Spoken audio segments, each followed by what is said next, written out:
The last thing I remember before the darkness took me was James Bennett's face, wearing an expression I'd never seen before. Was it concern? Fear? Or something else entirely? I couldn't tell because my vision was already blurring, my legs giving out as I collapsed in our company's parking garage. I'm Diana Mitchell, co-founder of Artemis Biotech, and that moment in the parking garage was the last time I would see my business partner and trusted friend for 3 months. 3 months during which he would try to steal everything we built together. The day had started normally enough. James and I were preparing for a crucial board meeting about our breakthrough cancer treatment delivery system. 5 years of research, countless sleepless nights, and our entire life savings had gone into developing this technology. We were weeks away from final FDA approval.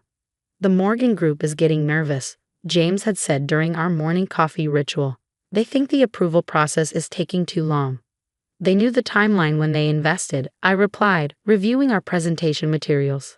Besides, the preliminary results are exceeding expectations. James had nodded, but something in his expression should have warned me. I'd known him since our days at Stanford Medical School.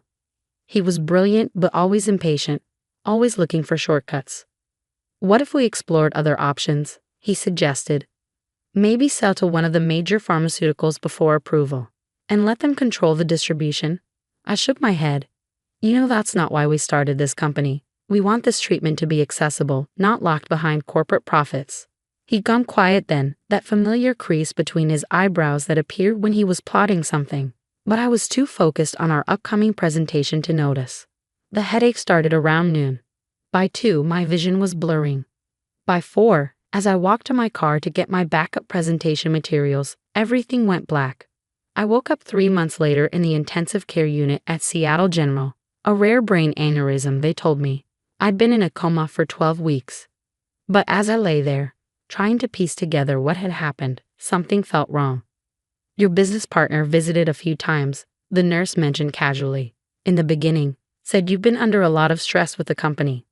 I tried to reach for my phone, but my muscles were too weak from months of inactivity. Can you look up Artemis Biotech for me, please? The nurse pulled out her phone, and I watched her face change as she read. Oh, it says here the company was acquired by Bennett Pharmaceuticals 3 months ago. The founder, James Bennett, consolidated ownership after his partner, after you apparently resigned due to health concerns. The monitors tracking my heart rate spiked. Resigned? Consolidated ownership? My mind raced back to our last conversation, to the thumb drive I always wore on a chain around my neck. The one that contained recordings of all our major meetings, a habit I developed after losing crucial notes years ago. My necklace, I croaked. From my personal effects. Please.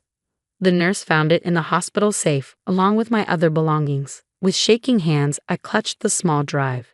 James didn't know about this. He couldn't know that I recorded everything, including our last conversation of selling the company. But I was too weak to do anything about it yet.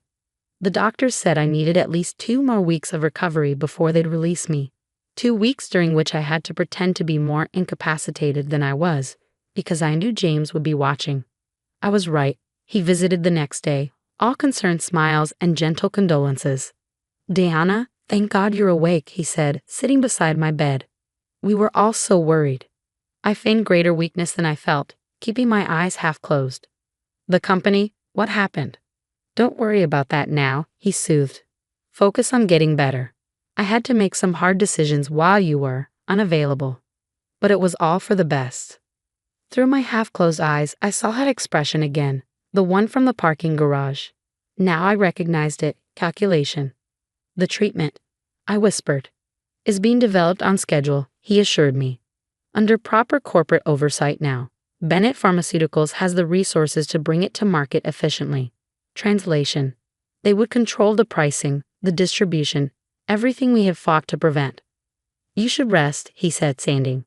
I'll have the lawyers send over some paperwork for you to sign once you're stronger. Just finalizing the transfer of your shares, making everything official. I let my eyes close fully, listening to his footsteps retreat. In my hand, hidden under the blanket, I clutched the thumb drive containing his true intentions. That night, using the nurse's phone, I sent a text to Maria Santos, my old friend from law school. Need help. Hospital. Come alone. Tell no one. Maria arrived the next morning, her lawyer face on until she saw me. Then she burst into tears. "My God, Diana, we thought you were dying," James told everyone. "I bet he did," I said grimly. "Listen carefully. I need you to do something for me, and no one can know, especially not James." I handed her the thumb drive and whispered my instructions. Her eyes widened as she listened. "He really didn't know you record everything?" she asked. "A habit he used to tease me about," I smiled weakly. "Called me paranoid for keeping such detailed records." "How long have you been doing this?" "Since the day we founded Artemis. Every major meeting, every significant conversation, including the one where he explicitly agreed never to sell or transfer ownership without mutual consent." Maria's legal mind was already working. The transfer would be invalid. He had no authority. "But he did it anyway," I said. "Used my medical crisis to steal everything. And now he's going to learn why you should never betray someone who keeps receipts." Over the next week, I focused on recovery while Maria quietly gathered intelligence. James had moved fast during my coma, using his family name and connections to push through the ownership transfer. He told our investors I had resigned for health reasons, that I'd agreed to sell my shares before my collapse. But he'd made one crucial mistake. In his rush to seize control, he'd violated dozens of clauses in our operating agreement, all of which I had documented evidence to prove. "The board is meeting next Thursday," Maria reported during one of her visits. "Final approval of the acquisition structure. James is consolidating his power base." "Perfect. That gives us a week to prepare my return." "Diana," Maria hesitated. "Are you sure you're strong enough?" I pushed myself up in the bed, muscles screaming but determination burning. I didn't spend 5 years of my life developing a treatment to help people just to watch him turn it into another profit machine. "I'm not just going to return, I'm going to take everything back." She nodded, understanding the look in my eyes. "I'll set everything in motion. Just promise me one thing." "What?"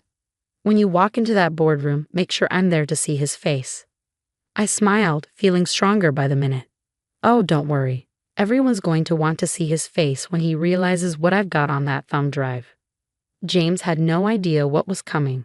He thought he'd stolen my company while I was fighting for my life. He was about to learn that some battles don't end just because one side is temporarily down. I spent the next few days preparing for war, disguising my recovery progress from the nurses I couldn't trust. Knowing James probably had people watching, every moment of weakness had to look real, every setback convincing. Because next Thursday, I wasn't going to walk into that boardroom as a victim. I was going to walk in as an avenging angel armed with irrefutable proof of his betrayal. And James Bennett was about to learn why you should never underestimate a partner who keeps records of everything, especially one you've left for dead. 3 days before the board meeting, I checked myself out of the hospital against medical advice. The doctors protested, but I had more important medicine to administer, the kind that cures betrayal. Maria had secured a suite at the Four Seasons under her law firm's name. James's people would be watching my house, expecting me to still be in the hospital. We needed complete privacy for what was coming next. The thumb drive contained even more than we hoped, Maria said, spreading documents across the hotel room's desk. "Not just the conversation about never selling, but evidence of his preparations before your accident." I leaned forward, muscles still protesting but mind sharp. "What kind of preparations?" She pulled up an audio file on her laptop. James's voice filled the room, speaking to someone 2 weeks before my collapse. "The FDA approval is taking too long. Diana won't budge on selling, but there might be another way. I've already talked to my father's pharmaceutical company." I felt ice in my veins. "The date on this?" 2 weeks before your aneurysm," Maria confirmed. "And there's more. We found emails to a doctor at Seattle General asking about the statistical likelihood of aneurysms in people your age, particularly under stress. The implications made my hands shake. He didn't just take advantage of my condition. He was counting on it." "We can't prove he caused your aneurysm," Maria cautioned. "But we can prove he was planning this takeover before you got sick. That alone violates at least 15 clauses in your partnership agreement." My phone buzzed. A text from Sarah Wong, our former head of research who had quit the day after James announced the acquisition. "Boss, please tell me you're really alive and fighting back. The new protocols they're implementing. They're changing everything we built. I responded quickly. Very much alive. How would you like your old job back? Her reply was instant. When and where? I've got dozens of emails documenting the changes they're making to the treatment protocols. They're going to price it out of reach for most patients. Exactly what we had fought to prevent. I forwarded her message to Maria. Another witness. Maria nodded. But we need more. The board members who approved the transfer. They were lied to. I finished. And I bet James didn't keep very good records of those lies. A knock at the door made us both freeze. Maria checked the security camera we'd installed. It was Michael Chen, our former CFO, looking nervous. I heard rumors, he said when we let him in. That you were awake, that something big was coming. He looked at me. I saved copies of everything, Diana. All the financial records from before he pushed me out. I smiled. Tell me, Michael, did James follow proper procedures when he transferred the company assets? Michael's answering grin was vicious. Not even close. I've got proof of at least 3 major violations of SEC regulations. Been keeping them safe, waiting for this moment. The pieces were falling into place. Over the next 2 days, more former employees reached out. Each had saved evidence, each had witnessed James's betrayal, and each was eager to help take him down. But our biggest ally came from an unexpected source. Ms. Mitchell. The voice on the phone was elderly, dignified. This is Margaret Bennett, James's mother. I sat up straighter. Margaret Bennett was a legend in biotech circles, though she'd retired years ago. I've been watching what my son did to you, she continued. It's despicable. His father and I taught him better than this. A pause. I have documents you might find interesting. Board meeting minutes that contradict James's version of events. Why help me? I had to ask.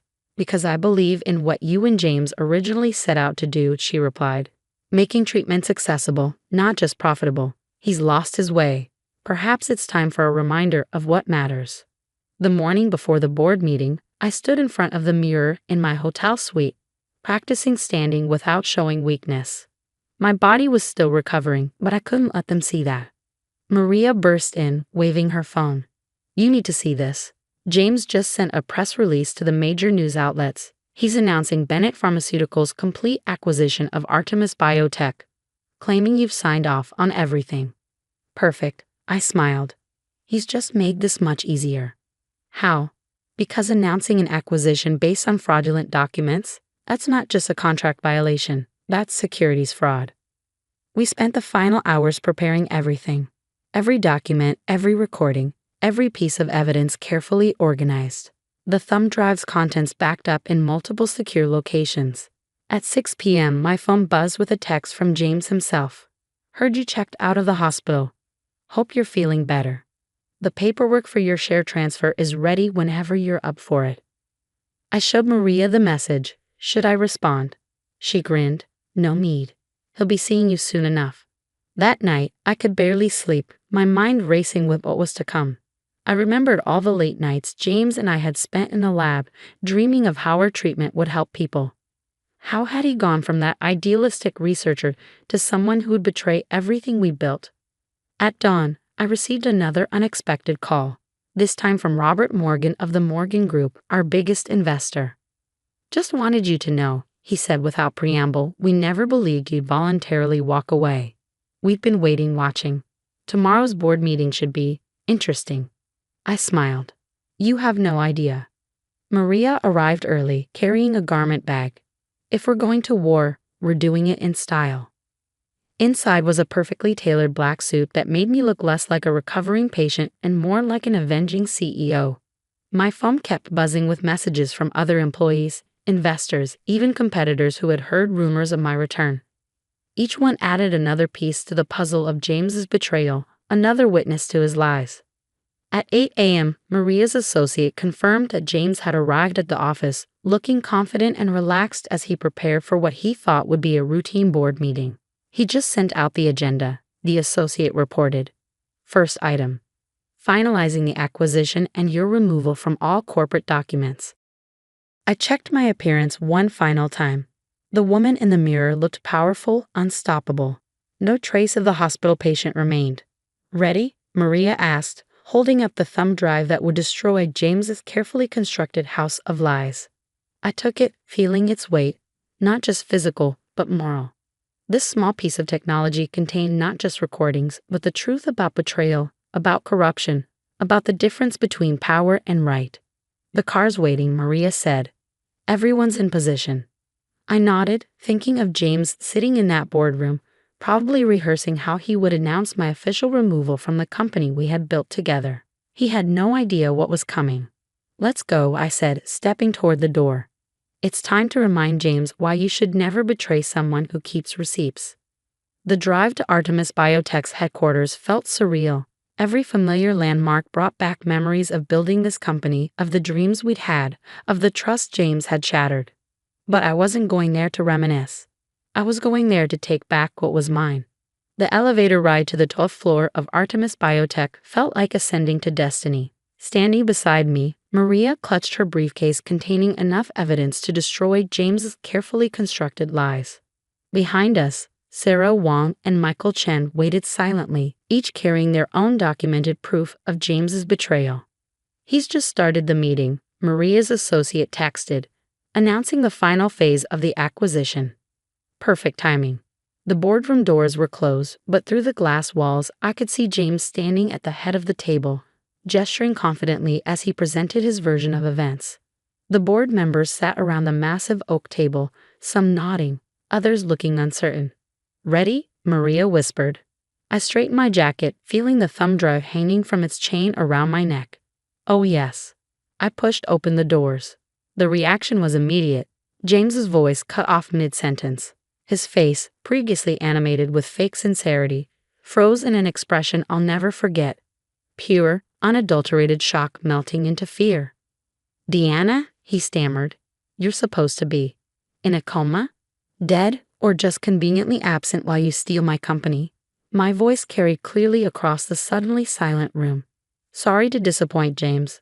Board members half rose from their chairs. Robert Morgan, our lead investor, actually smiled. "Ladies and gentlemen," I continued, walking steadily to the center of the room, "I believe there are some details about this acquisition that James forgot to mention. This meeting is private." James tried to recover. "You're no longer." Actually, Maria stepped forward. "Ms. Mitchell very much is still an owner of this company. The documents claiming otherwise were fraudulently filed." "Ridiculous," James scoffed, but his face had gone pale. "We have her resignation, her transfer of shares." "Forged," I cut him off. While I was unconscious. "But then that was the plan all along, wasn't it?" I nodded to Michael, who began distributing packets to each board member. "These are the real financial records, showing unauthorized transfers and multiple violations of SEC regulations. And these," Sarah added, passing out her own documents, "show the changes made to our treatment protocols. Changes that would make the therapy unaffordable for most patients, violating our core mission and FDA approval parameters." James's face had gone from pale to ashen. "The board approved." "The board was lied to," I interrupted again. "You told them I had agreed to sell before my medical emergency. But I have proof that's not true." I unclasped the necklace and held up the thumb drive. "Would you like to hear our last conversation, James? The one where you suggested selling to your father's company and I explicitly refused. Or should we skip to the part where you discussed my convenient medical crisis before it happened?" His eyes fixed on the thumb drive with horror. You recorded." "Everything," I finished. "Every meeting, every conversation. A habit you used to mock, remember? Called me paranoid for documenting everything." The board members were flipping through the packets, murmuring among themselves. Robert Morgan looked up sharply at James. "Is this true?" he demanded. "Did you orchestrate this takeover knowing Ms. Mitchell had refused?" I was protecting the company's interests," James tried. "The delays in FDA approval were normal and expected." I cut in. "As you well knew, what wasn't normal was you contacting doctors about aneurysm statistics weeks before I collapsed." That revelation sent a shockwave through the room. James actually staggered back. "You have no proof." I nodded to Maria, who opened her laptop. James' own voice filled the room. "Yes, doctor, I'm particularly interested in stress-induced aneurysms. Someone about 40, female, under extreme work pressure. The recording cut off into dead silence. Would you like to hear the rest? I asked quietly, or should we move on to the evidence of securities fraud from this morning's press release? This is absurd, James sputtered. You can't just walk in here and... Actually, she can. A new voice spoke from the doorway. Margaret Bennett, James's mother, stepped into the room. And as a major shareholder in Bennett Pharmaceuticals, I'm very interested in hearing about my son's creative business practices. James actually stumbled. Mother, what are you doing? What I should have done months ago, she cut him off. Stopping you from destroying everything your father and I built. The next hour was a blur of revelations. Every piece of evidence was examined, every lie exposed. James tried several times to defend himself, but each attempt was met with another document, another recording, another witness to his betrayal. Finally, Robert Morgan stood up. I believe we've seen enough. I moved to nullify all transfers and acquisitions made during Ms. Mitchell's incapacity, and to remove James Bennett from any position of authority in Artemis Biotech. The vote was unanimous. You can't do this, James whispered, but there was no force behind it anymore. The company needs to return to its original mission, I said firmly, making life-saving treatments accessible to everyone, not just those who can afford premium prices. Margaret stepped forward. Bennett Pharmaceuticals will be withdrawing all claims to Artemis Biotech, and James, she fixed her son with a steel gaze. The family board would like to speak with you. Immediately. As James was led out, looking shell-shocked and defeated, Sarah approached with more documents. The FDA approval came through this morning. The original protocols, not the modified ones. We can proceed as planned. I looked around the boardroom, at the supporters who had helped me fight back, at the board members who now understood the truth, at the company I had nearly lost but have fought to reclaim. Ms. Mitchell, Robert Morgan approached. The board would like to officially reinstate you as CEO, with full control over company direction, assuming you're well enough. I smiled, thinking of all those hours in the hospital planning this moment. Oh, I'm well enough. We have a lot of work to do. In the weeks that followed, the story of James' attempted takeover became a cautionary tale in business circles. Bennett Pharmaceuticals distanced themselves completely, with Margaret Bennett taking a personal interest in ensuring their company ethics were reformed. James, stripped of his positions in both companies, was last seen booking a flight to some remote destination. The SEC investigation into his activities was just beginning. Artemis Biotech not only survived but thrived. Our treatment received full approval, and under the original pricing structure, it would help thousands who couldn't afford existing options. One afternoon, as I sat in my restored office, Sarah brought in a package that had been found in James's desk. Inside was my original badge, the one declaring me co-founder and CEO. You know what the irony is? She said as I pinned it back on. If he had just waited, if he had stuck to our mission instead of getting greedy, he would have been part of something amazing. Sometimes people can't see past their own ambition, I replied. But that's why we keep records, to remind everyone of the truth. I touched the thumb drive, now mounted in a frame on my wall alongside a news article about our FDA approval. It served as a reminder that sometimes the best defense isn't just being right, it's being able to prove it. Maria stopped by later with a final report. All legal challenges had been dismissed, our patents were secure, and James' attempts to claim any ownership had been permanently blocked. Want to know the best part? She grinned. Every time he tries to start a new venture, potential investors find the records of what he did here. Turns out, trying to steal a company from your partner while she's in a coma is bad for your business reputation. I looked out my office window at the Seattle skyline, thinking of all the patients who would now have access to our treatment. The company wasn't just saved, it was stronger, more focused on its mission than ever. You know, Maria mused, most people would have just fought to get their shares back. But you did more. You exposed the whole scheme, protected the mission, saved the science. Because it was never just about ownership, I replied. It was about doing what's right. And now everyone knows exactly how far some people will go to do what's wrong. That evening, as I prepared to leave, I passed the research lab where James and I had first developed our breakthrough. The lights were on, and through the glass, I could see Sarah and her team working late, dedicated to the mission we'd started years ago. I touched the frame holding the thumb drive one last time. Sometimes the best revenge isn't just exposing a betrayal, it's showing everyone that the truth always finds a way to surface. James had tried to bury me, not realizing that I had planted seeds of truth that would grow into his downfall. He thought my medical crisis was his opportunity, never suspecting that his own words would be his undoing. The company flourished, the treatment helped thousands, and the story of how careful documentation defeated corporate greed became a legend in the biotech world. And every time someone new toured our offices, they would see that framed thumb drive and learn the most important lesson in business. Never betray someone who keeps records of everything, especially when they're fighting to protect something bigger than themselves.